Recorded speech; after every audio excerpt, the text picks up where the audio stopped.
এটা হচ্ছে জাম গাছ। জাম গাছে কিভাবে গ্রাফটিং করতে হয় আমরা আজকে সেই দিকটাই দেখব এবং শিখব। বীজ থেকে যে চারাটা, এটা এই পাশটা হচ্ছে সম্পূর্ণ বীজের চারা, এটা হচ্ছে সায়নটা এটার সাথে অ্যাড করে দিয়ে যে গাছটার চারাটা তৈরি করে সেখান থেকে হচ্ছে খুব ভালো মানের ফল পাওয়া যায় আর কি। আমরা আজকে সে সম্পর্কে জানবো। এখানে অভিজ্ঞ আছে আমাদের চঞ্চল ভাই, উনি হচ্ছে আমাদেরকে দেখিয়ে দিবেন। চঞ্চল ভাই, তাহলে হচ্ছে আপনি গ্রাফটিং সিস্টেমটা গাছটাকে কেটে সম্পূর্ণভাবে হচ্ছে সায়ন কিভাবে লাগাতে হয় আপনি সম্পূর্ণভাবে দেখিয়ে দিবেন।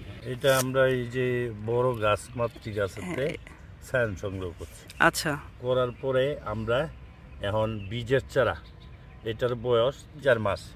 আচ্ছা, এটা আমরা এখন এটার মধ্যে গ্রাফটিং করব। যে চারাটা এটার বয়স হচ্ছে 3 থেকে 4 মাস। হ্যাঁ, 3 থেকে 4 মাস। আচ্ছা, এটা হচ্ছে বীজের চারা। হ্যাঁ, গ্রাফটিং করে গ্রাফটিংটা একটু দেখান কিভাবে করেছেন। জি।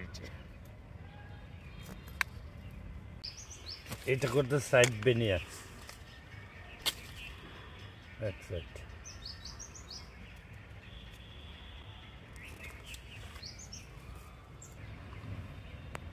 ওকে।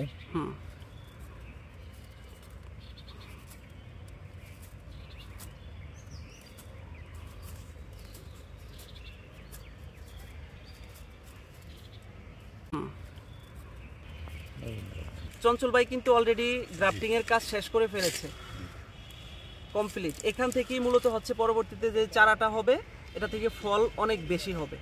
Thank you.